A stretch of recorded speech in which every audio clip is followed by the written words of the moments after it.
बिहार के बेगूसराय जिले की यह कहानी एक अजीबोगरीब प्रेम कथा है, जहां पर समाज की रूढ़िवादी सोच के खिलाफ दो लड़कियां एक दूसरे के प्यार में डूब गईं। प्रज्ञा सुमन और लक्ष्मी कुमारी दोनों के दिलों में प्रेम का बीज तब पनपा जब प्रज्ञा लक्ष्मी को ट्यूशन पढ़ाने के लिए उसके घर जाने लगी।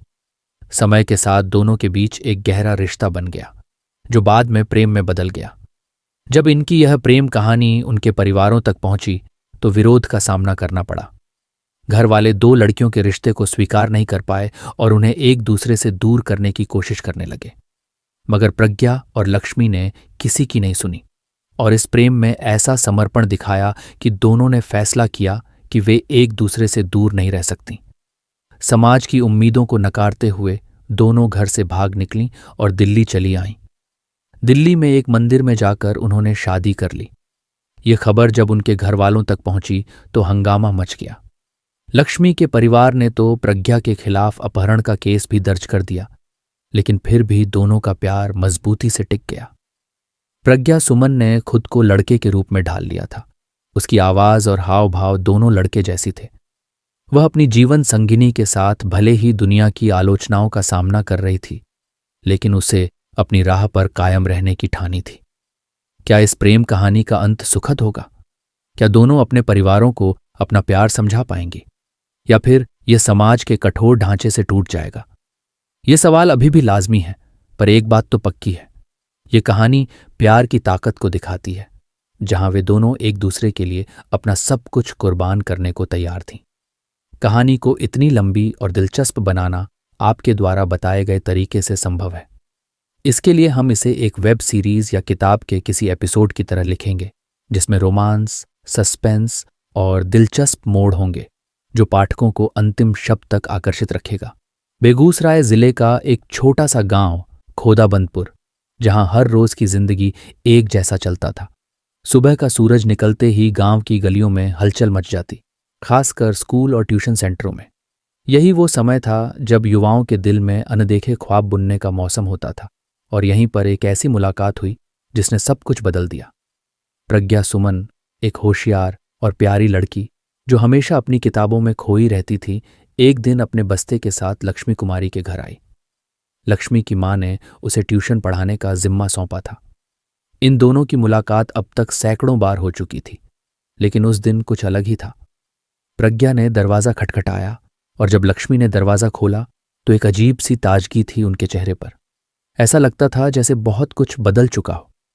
उन दोनों की नजरें मिलते ही कुछ अनकही बातें जुड़ी थीं, लेकिन दोनों इसे महसूस कर सकती थीं।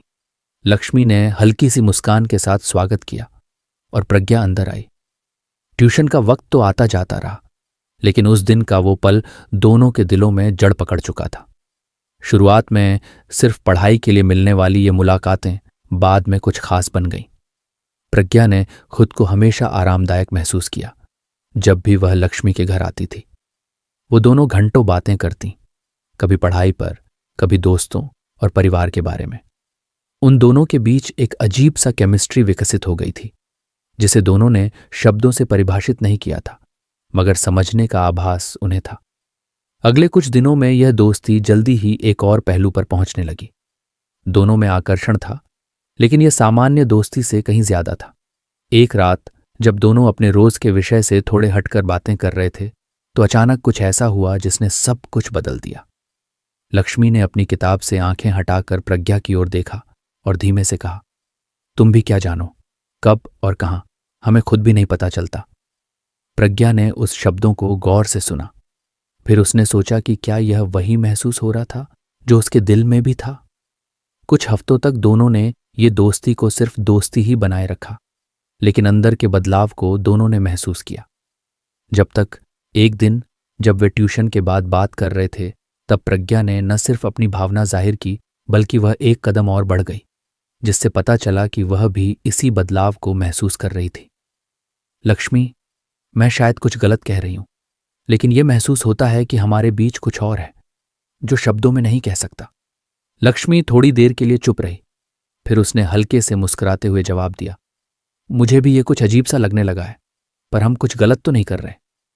प्रज्ञा को उसके शब्द सुनकर बहुत सुकून मिला था। ऐसा लगा जैसे उसने जो महसूस किया वह सिर्फ एक तरफा नहीं था। इसके बाद का वक्त और भी सुंदर हो गया, लेकिन यह सुंदरता धीरे धीरे बड़ी जटिलताओं में बदलने वाली थी। समझ नहीं आ रहा था कि कहाँ से शुरू करें।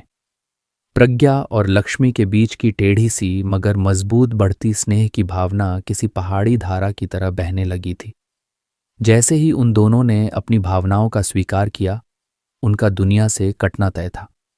वे जानते थे कि जिस रिश्ते को उन्होंने चुन लिया है वो कई आघातों से भर सकता है, लेकिन फिर भी यह सच था, और सच की खूबसूरती में कुछ और ही था। वक्त बीतता गया और उनका रिश्ता गहरे प्यार में बदलता चला गया। रातें कभी लंबी हो जातीं, कभी रात भर न खत्म होने वाले प्यारे से एक दूसरे की बातें होतीं। ये एक तरह का मोह था जिसको वे खामोश रहकर जी रहे थे, क्योंकि समाज के मानदंडों से भटकने का हौसला किसी भी क्षण उनका साथ छोड़ सकता था। हालांकि इस खामोशी में एक निरंतर उम्मीद थी जो हर दिन प्रगाढ़ होती जा रही थी। फिर एक रात उनकी मीठी बातें अचानक खामोश हो गईं।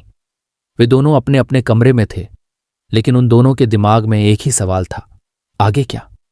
ये रास्ता जिस पर वे चल रहे थे, ये समय की परीक्षा लेने वाली थी। क्या वे अपने प्यार को अपने परिवार की मंजूरी दिला पाएंगे? क्या वे खुले तौर पर इस प्रेम के बारे में बता पाएंगे? लक्ष्मी का फोन बजा।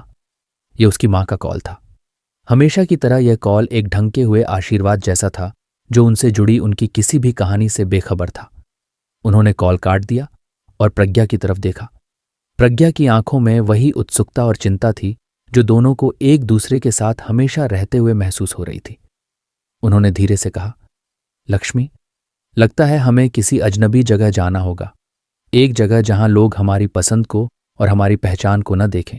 बस हमें अपना रास्ता तय करने दें। लक्ष्मी ने उसकी तरफ देखा और उनकी आंखों में एक हल्का सा डर था। ये डर रिश्ते की नाजुकता का था। बिना कुछ कहे उसने सिर झुका लिया, और वही पल था जब उनका निर्णय लिया गया। उन दोनों ने घर छोड़ने का और कुछ नया शुरू करने का मन बना लिया था। उस रात की दुविधा के बाद वे बहुत सोच समझकर दिल्ली जाने का फैसला लेते हैं। वह शांति से इस दुनिया में अपने तरीके से जीने के लिए तैयार थे, बिना किसी के ताने, बिना किसी के सवालों के। दिल्ली का कदम उस दिन प्रगति की ओर एक कदम था और डर के समुद्र में एक बड़ा मोड़। वे तैयार थे और इससे अधिक खतरनाक सोचा नहीं जा सकता था।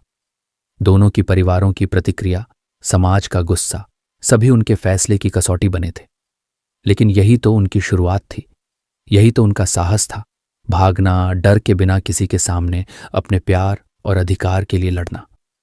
कुछ दिनों बाद एक खाली शाम में प्रज्ञा और लक्ष्मी घर से बगावत कर निकल पड़े। पूरे रास्ते की लड़ाई सिर्फ एक थी, अपने डर को छोड़ देना और बस एक दूसरे के साथ निडर होकर आगे बढ़ना। दिल्ली की यात्रा भी महज शारीरिक यात्रा नहीं थी, बल्कि यह एक नई पहचान और जीवन का आरंभ थी। ये उनकी सच्चाई का सामर्थ्य था जो उन्हें दर्शाना था। ये उनका प्यार था जो अब दिल्ली में ढूंढने वाला था। यहीं उत्तम नगर के एक मंदिर में इन दोनों ने अपने रिश्ते को एक अलग पवित्र तरीके से स्वीकार किया। मंदिर का आंगन शांति से भरा हुआ था, जैसे किसी पुराने दौर की यादें उस समय के दौरान चमक उठी हों। प्रज्ञा ने सुर्ख रंग के कपड़े पहन रखे थे और लक्ष्मी ने हल्के गुलाबी रंग की साड़ी ओढ़ी थी। उस दिन उनका मिलन एक इतिहास बनने वाला था जो इस शहर और उन दोनों के लिए कभी नहीं भूलने योग्य रहेगा। अचानक दो परिवारों के लिए उनके रिश्ते का खोलना अभिशाप जैसा था। दोनों के परिवार लगातार दोनों की तलाश कर रहे थे। लक्ष्मी के परिवार ने आरोप लगाया था कि प्रज्ञा ने उनकी बेटी का अपहरण किया था। ये खबर जैसे ही चेरिया बरियारपुर पुलिस तक पहुंची तो जांच की प्रक्रिया शुरू हो गई।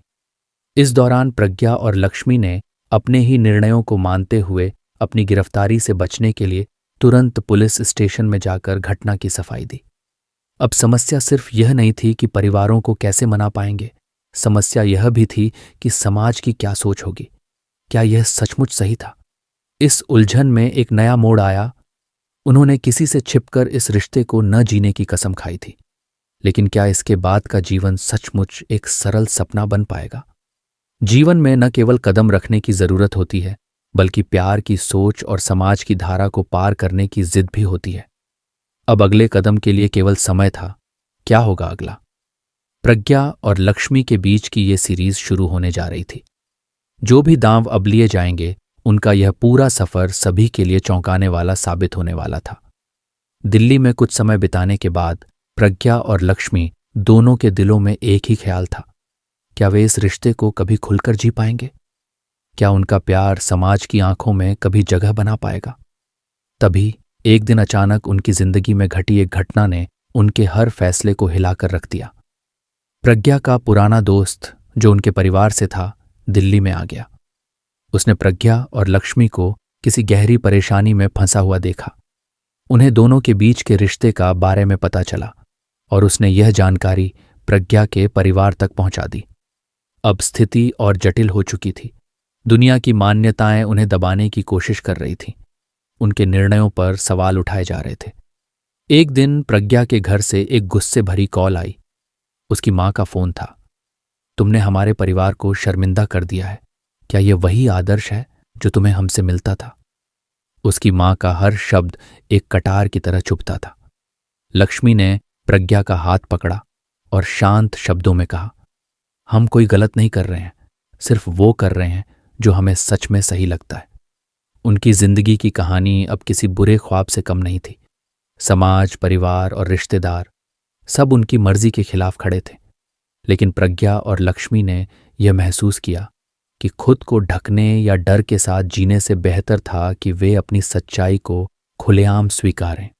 एक दिन उन्होंने अपना घर छोड़ा और दिल्ली के बाहरी इलाके में एक छोटा सा जगह ले लिया।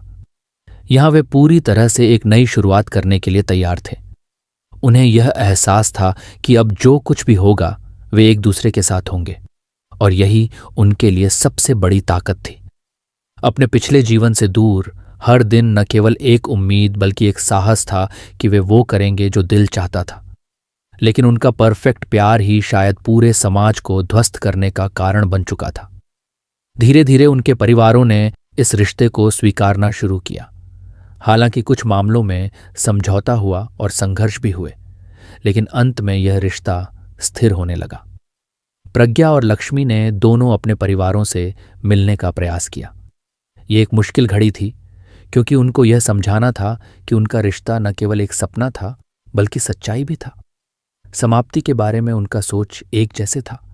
किसी भी तरह का प्यार जब सच्चा होता है तो वह किसी भी पाबंदी, संस्कृति या समाज के नियमों से ऊपर होता है। जब उनके परिवार को यह सच्चाई धीरे धीरे समझ में आने लगी तो हर पक्ष ने इसे धीरे धीरे स्वीकार कर लिया। एक दिन प्रज्ञा की मां ने फोन किया और कहा, हमने आपकी खुशियां देखकर बहुत कुछ सीखा है। अब प्रज्ञा और लक्ष्मी की जिंदगी के उन कठिन समय को पीछे छोड़ते हुए उनका प्यार और संबंध पूरे दिल से विकसित होने लगा था। जो कभी उनका डर था वही अब उनकी ताकत बन चुका था। समाप्ति में दिल्ली में बिताया गया उनका समय न सिर्फ शारीरिक भागदौड़ में भरा था, बल्कि यह उनकी मानसिक और भावनात्मक स्वतंत्रता की यात्रा थी। अब उनका उद्देश्य केवल अपने प्यार को खुलकर जीना था। वे अपने रास्ते पर अकेले चलने के बजाय अपने एक दूसरे के साथ खड़े रहे। यही सबसे बड़ी जीत थी। जब उन्हें अपनी जिंदगी में बिन बाधा प्यार और सुरक्षा महसूस होने लगी तो वे समझ गए कि इस यात्रा ने उन दोनों को वास्तविक स्वतंत्रता दिलाई है। अब प्रज्ञा और लक्ष्मी का प्यार उनकी बाहरी दुनिया के हर द्वार को खोलने वाला था और उनका कहानी समाज के द्वारा ना समझे जाने का आखिरी उदाहरण बन गई थी। यह कहानी उन दोनों के बीच की अडिग प्रेम का जश्न था, जो आत्मनिर्भरता और एक साथ रहने के अधिकार के रूप में बेमिसाल था।